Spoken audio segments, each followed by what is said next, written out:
নুন আনতে পান্তা পোড়ায় যে সংসারে, সেই সংসারের বউদের কখনোই স্বপ্ন দেখে। সুপ্রভাত বন্ধুরা, আজ হলো সোমবার, এখন বাজে ঘড়ির কাঁটায় ঠিক সকাল 6টা মতন। আজ উঠেছি 5টার সময়, উঠে পড়েই সংসারের কাজে হাত দিয়ে দিয়েছি। আজ জানেন তো টোটোর স্কুল শুরু হচ্ছে, মানে সোমবার থেকে, সেই কারণে অনেকটা তাড়াতাড়ি উঠতে হয়েছে, না হলে বেলা হয়ে গেলে কাজকর্মগুলোও সারতে নিতে অনেকটাই বেলা হয়ে যায়। সেই কারণে যতটা সকাল সকাল পারি উঠে পড়ার চেষ্টা করি। ওই দিক দিয়ে বাসি কাজকর্ম শেষ হয়ে গেছে, এখন এই দিকে চলে এসেছি কাল রাতে সমস্ত বাসি বাসনপত্রগুলোকে মাজা ধোয়া করতে। জানেন তো, দেখবেন সময়ের মধ্যে যদি কাজকর্মগুলো হয়ে যায়, কাজ করতেও যেন একটা আলাদাই এনার্জি পাওয়া যায়। তবে পরে দেরি করে উঠলে পরে দেখবেন তখন খালি মনের মধ্যে চলে কখন তাড়াতাড়ি সংসারের কাজগুলো সারবো। তখন সংসারের কাজের প্রতি এনার্জি না থেকে মনে হবে যে কখন আমি তাড়াতাড়ি কাজকর্মগুলো করব। তখন ঠিকঠাক না হলেও মনে হবে কি তাড়াতাড়ি করে নিই। যাই হোক, ওদিক দিয়ে বাসন ধোয়া মাজা হলো, ডোডোই দেখেন এইদিকে উঠে পড়েছে। উঠে ওর ঘুমটা ঠিকঠাক হয়নি, তাই ও ঠাকুমার কোলে এরকম মাথা দিয়ে চুপ করে শুয়ে আছে। আমি কত বাবা সোনা বলছি, তাও ও কিচ্ছু বলছে না, একভাবে শুয়ে আছে। যাই হোক, ওই দিক দিয়ে দেখেন বাসনপত্রগুলো তো মাজা ধোয়া হয়ে গেছিলো, এখন ঘরে নিয়ে আসছি, সমস্তটাই নিজের জায়গা মতন রেখে দেবো। আর যেহেতু ডোডো আজকে অনেকটাই বেলায় উঠেছে জানেন, এমনিতে অঙ্গনারী স্কুলগুলো 7টা থেকে শুরু হয়, তবে প্রত্যেকটা বাচ্চাই ওই 7:30 থেকে 8টার মধ্যে যায়। জানেন তো, প্রত্যেক দিন ওকে ওই 7:50 থেকে 55 এরকম টাইমের মধ্যে আমি পাঠিয়ে দিই। তবে পরে আজ একটু বেলায় উঠেছে, সেই কারণে মনটা একটুও ভালো নেই। আর এই দেখেন এখন না কিছু মতে ওর ব্রাশে হাত দিতে দেয় না, আমাকে বলে তোমাকে ব্রাশ ধরতে হবে না, আমি ধরবো, আমি ব্রাশ করব। তো জানেন তো, নিজে যেমন পারে তেমন করে, আমি কিছু বলি না, সব কিছুই নিজেকে শিখতে দেওয়া উচিত। সেই কারণে জানেন তো আমি না এক এক সময় দিয়েও দিই, আমি বলি ঠিক আছে করো, তারপরে আমি দেখছি। এই যে বেরিয়ে পড়েছি স্কুলের পথে, হাতটি ধরেই যাচ্ছি ছেলেটিকে স্কুলে দিতে। মা ছেলে হাত ধরে স্কুলে যেতে যেতে চলছে হাজার গল্প। নিয়ে স্কুলে যাচ্ছি, আজকে অনেকটা লেট হয়ে গেছে জানেন। এই যে ডোডো, ডোডো হাই করে দাও, বলো গুড মর্নিং মিমি। মিমি চলেন তাহলে স্কুলে দেওয়া যাক, অর্ধেক কাজ তো দেখলেনি করলাম, এবার বাড়ি গিয়ে অর্ধেক বাসি কাজ করবো। হ্যাঁ তাই তো। এই যে ডোডোদের হাই স্কুল, মানে শাহপুর হাই স্কুল, আর তার সামনে এরকম পাটগুলোকে লম্বা করে শুকাতে দেওয়া হয়। এই পাটগুলো ছাড়াই ওই পুকুরটিতে জানেন তো, এইখানে এই যে পাটগুলো লম্বা লম্বা করে দেয়। হ্যাঁ এই দেখেন পুরো সারি সারি করে শুকাতে দেওয়া আছে। হ্যাঁ বাবা দেখেছি, এই যে কত সুন্দর না দেখতে লাগছে।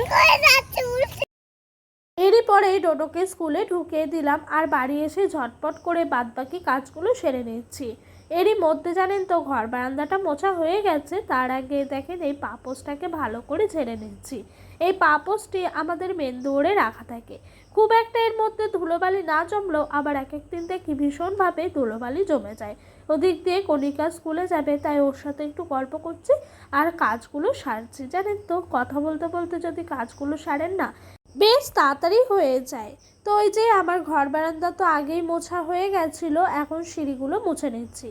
তবে এই সিঁড়িগুলো মুছতে অনেকটাই সময় লাগে, আমি জানেন তো বেশ একটু করে নিখুঁতভাবে মুছি। জানেন তো, এই সিঁড়ির কোণে কোণে অনেক নোংরা জমে থাকে, সেই কারণে একটু ভালো করে না মুছলে সিঁড়িগুলো যেন কেমন একটা লাগে, সেই কারণে একটু বেশি করেই ভালো করে মুছি। আচ্ছা চলেন, সিঁড়িটি মুছতে মুছতে আপনাদের সুন্দর একটি কমেন্ট করে শোনায়। এক বনু আমায় বলেছে, ভিডিওটা ভালো হয়েছে, আমি কি তেল ব্যবহার করতে পারি বলো তো দিদিভাই, চুল উঠছে ভীষণ পরিমাণে, কোন প্রোডাক্টটা ভালো হবে? দেখো একটা সত্যি কথা বলি, আমি সেরকমভাবে কোনো প্রোডাক্টের তেল ইউজ করিনি, মানে অনেকে আছে না অনেকগুলো তেল ইউজ করার পর একটা হয়তো সাজেস্ট করতেই পারে, তবে আমি কোনো রকমভাবে সেরকম তেল ইউজ করিনি। ছোটোবেলা থেকে নারকেল তেল দিয়েই বড় হয়েছি। অবশ্যই তুমি কোকোনাট অয়েলটি দিতে পারো, তার সাথে তোমাকে আমি একটা জিনিস সাজেস্ট করতেই পারি, সেটা হলো যেন তো নিজের বাড়িতে বানানো তেল। ওই যে বাজারে আমরা পাই কোকোনাট অয়েল, নারকেল তেল যেটা বলে থাকি, সেই তেলের মধ্যে তুমি যদি 2 থেকে 3টে লাল জবা, তার সাথে মেথি, আর হলো তোমার কারি পাতা, তার সাথে অ্যালোভেরা জেলটা যেটা হয় সেগুলো একসাথে মিশিয়ে অনেকক্ষণ ধরে গরম করবে। করার পর সেটাকে একটা বোতলে, ঠান্ডা করে অবশ্যই বোতলে ঢেলে রাখবে। আর প্রত্যেক দিন সেটা যদি তুমি ইউজ করো না, দেখবে তোমার চুলটা খুব সুন্দর হবে। তার সাথে চুলের যে হেয়ার ফলগুলো হচ্ছে সেগুলোও কিন্তু একদম কমে যাবে। আমি জানো তো এটা আমার বিয়ের আগে আমার দিদির কাছ থেকে নিতাম। আমার দিদি ওই হোমমেড তেলই ইউজ করে, নারকেল তেল আর কি কিনে নিয়ে এসে, তো ওর কাছ থেকে নিতাম। চুলে খুব সুন্দরভাবে মানে গ্রো হতো, বেশ সিল্কি থাকতো, ভালো হতো। তাই আমি তোমাকে এটাই সাজেস্ট করতে পারি, অবশ্যই নারকেল তেল ইউজ করতে পারো। আর তোমার যদি হাতের সময় থাকে বাড়িতে বানানোর মতো, তাহলে এই উপকরণগুলো দিয়ে তুমি করতে পারো। তার সাথে তো রয়েছে আমাদের ইউটিউব, এখানে সার্চ করেও তুমি আরও ভালো ভালো জিনিস পেতে পারো। তো এরকমভাবে তুমি ট্রাই করে দেখো, অবশ্যই তোমার হেয়ার ফলটা অনেকটাই কমে যাবে। যাই হোক, সুন্দর একটা কমেন্ট পড়তে পড়তে ওই দিক দিয়ে একটা বিস্কুট আর একটু জল খেয়ে নিলাম। আমি চা খাই না, তবে গরম জল খাই। গরম জল আজ আর খাওয়া হয়নি জানো, আজকে আমাদের বাড়িতে গ্যাস শেষ হয়ে গেছে। আজ বলতে কাল রাতে শাশুড়িমা যখন চা বসাতে যান তখন গ্যাসটা শেষ হয়ে যায়। তো সেই কারণে আজকে সকালে কোনো রকম গরম জল বা চায়ের ব্যবস্থা হয়নি। সেই কারণে জানো তো, ডোডোকে দিয়ে আসার পর গলাটা ভীষণ শুকিয়ে গেছিলো, আর শুধু জল খেলেও গাটা যেন গোলায়। সেই কারণে ঘরে ওই বিস্কুটটা ছিল, একটা বিস্কুট নিলাম, একটু জল খেয়ে নিলাম। এতে করে শরীরটাও বেশ তরতাজা থাকে এবং মুখটাও যেন বাসি বাসি লাগে, সেটাও কেটে যায়। যাই হোক, ওদিক দিয়ে শাশুড়ি মাকে এক গুচ্ছ পাটকাঠি দিয়ে আসলাম। এদিক দিয়ে ঘরে আমি বিছানাটা গুছিয়ে নিচ্ছি। এখন যেহেতু ডোডোকে স্কুলে দিতে যেতে হয়, আনতে যেতে হয়, তার সাথে ওকে রেডি করানো, খাওয়ানো, এতে করে আমার অনেকটা সময় চলে যায়। সকালে আর রান্নার সময়ই হয়ে ওঠে না, তাই ওইদিকে সকালের রান্নাবান্নাটা আমার শাশুড়িমাই সারেন। যাই হোক, তোমাদের সঙ্গে গল্প করতে করতে বিছানাটা আমার তোলা হয়ে গেল। আর এই যে বিছানার ওপরে জানো তো, ডোডোরই একটা ক্যাথা আমি দিয়ে রাখি বিছানার ওপরে, বলতে বালিশগুলোর ওপরে আর কি। আর এই দেখো, এই দিক দিয়ে চলে এসেছি সুন্দর করে ঘরটা ঝাঁট দিতে। আর এই যে স্নেক প্ল্যান্টটি ঘরে লাগিয়েছিলাম, এটা যেন তো এই কোণেই রেখে দিই, আমার না ভীষণ ভাল লাগে যেন এই সমস্ত ইনডোর প্ল্যান্টগুলো ঘরে রাখতে। আর দেখবে বিছানা তোলার পর ঘরের মেঝেটা ভীষণভাবে নোংরা হয়ে যায়। কেন বলো তো, যতই আমরা পরিষ্কার করি না কেন বিছানা, তারপরেও দেখবে যেন বিছানার মধ্যে একটু ধুলোবালি থেকেই যায়। আর সেটা যখন তোলা হয়, তোলার পর নিচে একদম চলে আসে। আর সেই নোংরাগুলো যদি একটু ভালো করে পরিষ্কার না করে ঝাঁট দিই না, তাহলে আমার যেন ভাল লাগে না। তারপরে যেন তো সকালে একবার ঝাঁট দিই, দেওয়ার পর ঘর মুছি, ঘর মোছার পরও যেন তো কেমন যেন পায়ে পায়ে বালি বালি আটকায়।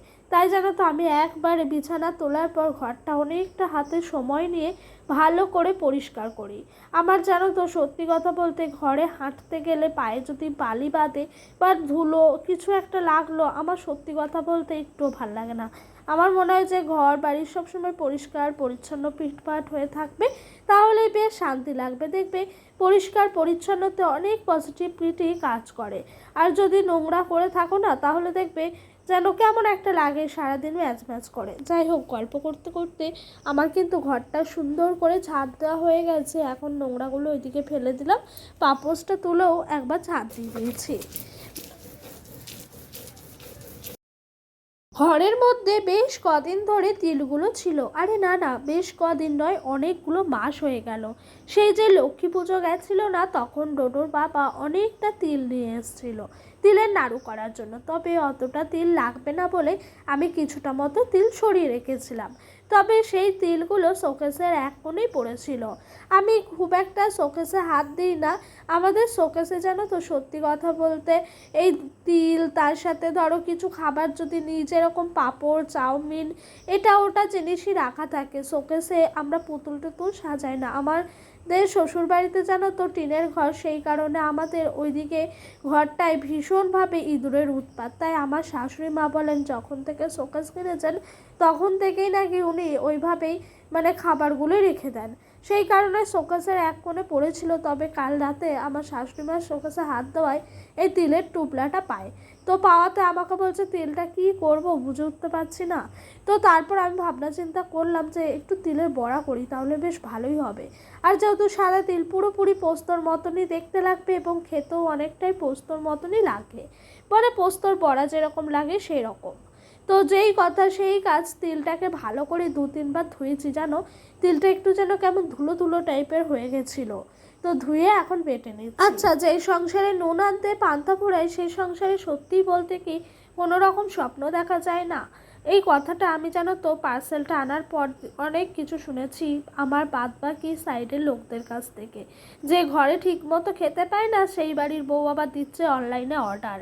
সত্যি কথা বলতে ইচ্ছা সবারই থাকে, চিন্তা সবারই থাকে, তবুও কিন্তু একটা ভালো লাগা, একটা সংসারটাকে গুছিয়ে ওঠার নেশাটাও প্রত্যেকটা বাড়ির বউদের থাকা দরকার। সে যেমনই হোক, আমি তো কারোর ঘর থেকে টাকাটা চুরি করে নিয়ে এসে অনলাইনে অর্ডার দিইনি বলো। আমার শখ, আমি অনেক দিন ধরে টাকাটা জমিয়েছি, জমানোর পর অনলাইনে অর্ডার দিয়েছি। সত্যি কথা বলতে গ্রামের মানুষদের এগুলো আমি কখনোই বুঝিয়ে পারবো না, আর আমি বোঝাতেও চাই না যে অনলাইনে অর্ডার দেওয়া মানে এই বড়লোক কোটিপতি এরকম কোনো ব্যাপার নয়। অনলাইনেও সাধ্যের মধ্যে ভালো ভালো জিনিস পাওয়া যায়। তো তোমরা গেস করতে পারলে ওটা কি নিয়েছি? অবশ্যই গেস করো, তোমাদের ভিডিও শেষের দিকে আমি বলছি যে আমি কি নিয়েছি। সত্যি বলতে এইসব কথাগুলো যখন সাইড থেকে শুনি না, সত্যি এতটাই খারাপ লাগে, মনে হয় যে আমি কি বড় অপরাধ করে ফেলেছি। আমার যেটুকু ওয়েট তার থেকে অনেকটাই বেশি আমি করে ফেলছি, দেখাচ্ছি লোককে, এরকমটাই মনে হয়। আবার মনে হয় এক এক সময় মনে হয় আমি যেন লোকের বাইরে থেকে এই টাকাগুলো চুরি করে নিয়ে এসে অনলাইনে অর্ডার দিয়েছি।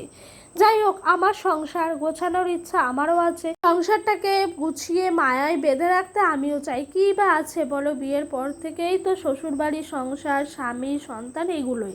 তার সাথে যদি নিজের সংসারের জন্য একটু ইচ্ছাগুলো পূরণ না করি এই বছরে একবার বা 9 মাসে 6 মাসে, তাহলে কি করে হয় বলো। যাই হোক, গল্প করতে করতে দেখো এদিক দিয়ে আমি কিন্তু তিলের বড়াটা বসিয়ে দিয়েছি, আর দেখে মনে হচ্ছে না পুরো পোস্তর বড়া। আচ্ছা, তোমরা কে কে এরকমভাবে তিলের বড়া খেয়েছো অবশ্যই আমাকে জানিও।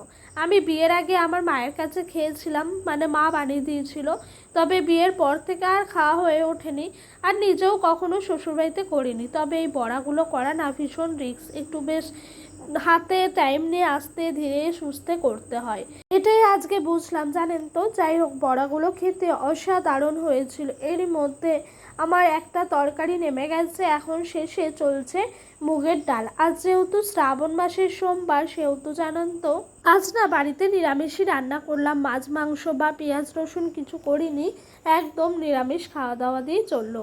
আপনাদের সঙ্গে কথা বলতে বলতে রান্না বান্না হয়ে গেছে। ওই দিক দিয়ে ভাত ছিল সকালে, সেটা একটু রাখা ছিল, আর এই দেখেন এই দিক দিয়ে একদম শুকনো শুকনো করে সয়াবিন আলুর তরকারি, মুগের ডাল, আর তার সাথে করেছি একদম আমারই পছন্দের খাবার, এই যে তিলের বড়া। তো চলেন ভাতটি খেতে খেতে আবারও একটি আপনাদের সঙ্গে সুন্দর কমেন্ট পড়ে শোনাই। আচ্ছা, আমাকে দিদিভাই বলেছে, পিউ তোমার মিনি বাগানটা খুব সুন্দর, দেখে চোখ জুড়িয়ে যায়। আমারও আছে জানো একটা মিনি বাগান। আচ্ছা দিদিভাই, তোমার মিনি বাগানে কী কী গাছ আছে অবশ্যই আমাকে জানিও। আর সত্যি কথা বলতে তোমাদের সুন্দর সুন্দর কমেন্টগুলো পেয়ে আমারও ভীষণ ভাল লাগে জানো। আচ্ছা, আপনাদের সঙ্গে গল্প করতে করতে ভিডিও শেষ পর্যায়ে এসে পৌঁছিয়েছি। নিয়েছি জানেন তো জুতো রাখার এই র্যাকটি, এটা মেশো থেকেই নিয়েছি জানেন, ভীষণ ভালো জানেন, মানে দামের মধ্যে জিনিসটি একদম সুন্দর। জুতোগুলো কোথায় রাখবো না রাখবো জায়গা পেতাম না, তবে এটি নেওয়াতে আমার জুতোগুলো গুছিয়ে রাখতে ভীষণ সুবিধা হবে। জানেন তো আমি না ঘরটাকে পরিপাটি, তার সাথে এই সমস্ত জিনিসগুলোও একটু গুছিয়ে পরিপাটি করে রাখতে পছন্দ করি। পুরোপুরি পার্সেলটা খোলা ছিল, ডোডোর বাবাই সেট করে দিয়েছে। সেট করার পর কত সুন্দর লাগছে বলেন তো। তবে জানেন মানুষের এমন এমন কথা শুনেছি এটা নেওয়ার পর মনটা অনেকটাই খারাপ হয়ে গেছিলো। তারপরে নিজেকে একটু মোটিভেট করলাম, লোকের কথায় কান দিলে হবে না, জীবনটা আমার, ভালো মন্দ বোঝার দায়িত্বটাও আমার। তাই জিনিসগুলো আমি যেমনই নিই না কেন নিজেই একদম সিদ্ধান্ত নিয়েই নিই। তো সেই কারণে লোকের কথা আর কান না দিয়ে নিজের ভাল লাগাটাকেই দাম দিলাম আর কি। যাই হোক, আপনাদের সঙ্গে কথা বলতে বলতে জামা কাপড় গুছিয়ে টোটোর এই জায়গাটাও গুছিয়ে নিলাম জামা কাপড়ের। চলেন তাহলে আজকের মতো ভিডিওটি এখানেই শেষ করছি। আপনাদের আমার ভিডিওটি কেমন লাগলো অবশ্যই, ভিডিওটি ভালো লাগলে পাশে থেকেন।